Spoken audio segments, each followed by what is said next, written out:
ఏపీలో పరిపాలన కుంటుపడింది. ప్రజలు రైతుల కష్టాలను కూటమి పాలకులు పట్టించుకోవటం లేదు.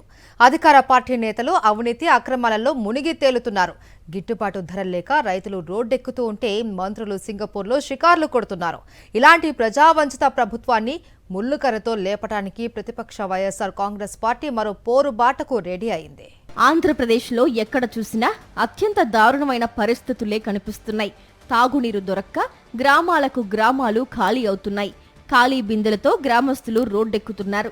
గొంతు తడుపుకోవటానికి గ్లాసుడు నీళ్లు ఇవ్వండయ్యా అంటూ నడి ఎండలో మొత్తుకుంటున్నారు. ఇక రైతుల కష్టాలైతే చెప్పాల్సిన పని లేదు. పండించిన ఏ పంటకు గిట్టుబాటు ధర లేక వారు పడుతున్న అవస్థలు అన్నీ ఇన్నీ కావు. ఎర్రటి ఎండలో రోడ్డు మీదకొచ్చి ధర్నాలు చేస్తున్నారు. అయినా చంద్రబాబు ప్రభుత్వంలో ఎలాంటి కదలిక లేదు. వ్యవసాయ శాఖ మంత్రి సమ్మర్ టూర్ కోసం సింగపూర్ వెళ్లారు.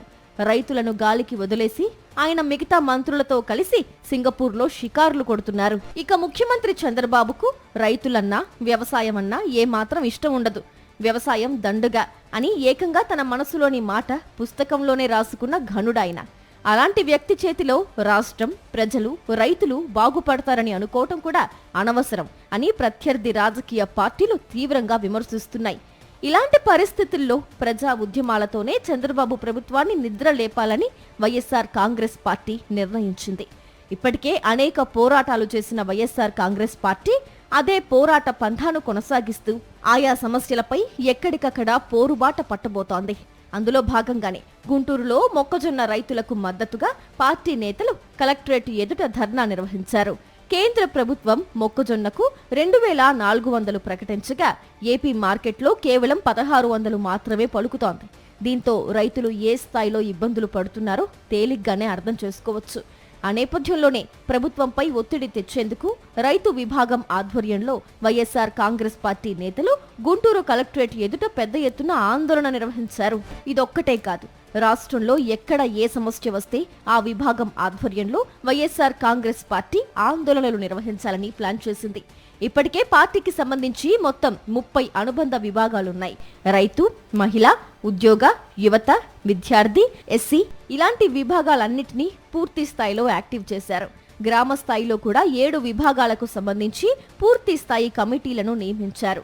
దీంతో ఒక్కో నియోజకవర్గంలో ఏకంగా 5 నుంచి 10,000 మందిని పార్టీ కోసం అనుక్షణం పనిచేసేలా క్రియాశీలక సభ్యులను రెడీ చేశారు. రాష్ట్ర స్థాయిలో కనీసం 16 లక్షల మంది రెడీగా ఉన్నట్లు లెక్క. ఇంత పెద్ద సైన్యం రెడీగా ఉన్న నేపథ్యంలో ప్రజా పోరాటాలు చేసేందుకు ఈ సైన్యాన్ని ఉపయోగించాలనేది వైఎస్ఆర్ కాంగ్రెస్ పార్టీ అధినేత వైఎస్ జగన్ ఆలోచన. వైఎస్ఆర్ కాంగ్రెస్ పార్టీలోనే రైతు అనే పదం ఉంది. అంటే పార్టీ రైతులకు ఏ స్థాయి ప్రాధాన్యత ఇస్తుందో ప్రత్యేకంగా చెప్పాల్సిన పని లేదు. గతంలో కూడా వైఎస్ జగన్ మిర్చి రైతుల కోసం గుంటూరు మిర్చి మార్కెట్ యార్డును సందర్శించారు. ప్రకాశం జిల్లా పొదిలిలో పొగాకు బోర్డును సందర్శించి రైతుల కష్టాలు తెలుసుకున్నారు. చిత్తూరు జిల్లా బంగారుపాళ్యంలో మామిడి రైతులు, ఇలా ఎక్కడ ఏ రైతుకు కష్టం వచ్చినా వైఎస్ జగన్, ఆ పార్టీ నేతలు రంగంలోకి దిగుతున్నారు. ఇక ఇటీవల కాలంలో మహిళలు, చిన్నారులపై అఘాయిత్యాలు పెరుగుతున్న నేపథ్యంలో మహిళా విభాగం ఆధ్వర్యంలో పెద్ద ఎత్తున ధర్నాలు చేశారు.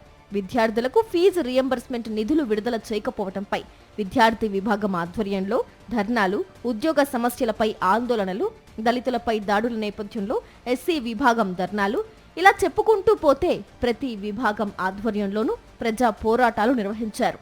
వీటిని ఇంకా ముందుకు తీసుకెళ్లేందుకు ఆయా విభాగాలను పటిష్టం చేస్తున్నారు. ఆ party state coordinator Sajjala Ramakrishna Reddy వరుస వెంబడి అనుబంధ విభాగాలతో సమావేశాలను కూడా నిర్వహిస్తున్నారు. పార్టీ కేంద్ర కార్యాలయంలో ఈ వరుస సమావేశాలు జరుగుతున్నాయి. అధికారం చేతిలో ఉందని తాము ఏదైనా చేయొచ్చనుకునే పాలకులకు గట్టిగా బుద్ధి చెప్పాలన్నదే వైఎస్ఆర్ కాంగ్రెస్ పార్టీ లక్ష్యం.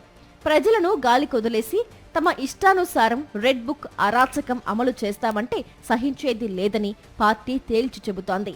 ఏ వర్గానికి సమస్య వచ్చినా వారి బాధలను తమ భుజాన వేసుకుని ప్రజా పోరాటాలు చేసేందుకు అన్ని అనుబంధ విభాగాలు రెడీ అయ్యాయి. నిద్ర నటిస్తున్న చంద్రబాబు సర్కార్కు ముళ్ళు కర్రతో లేపేందుకు అన్ని రూపాల్లోనూ ఉద్యమాలు చేపట్టాలని వైఎస్ఆర్ కాంగ్రెస్ పార్టీ నిర్ణయించింది.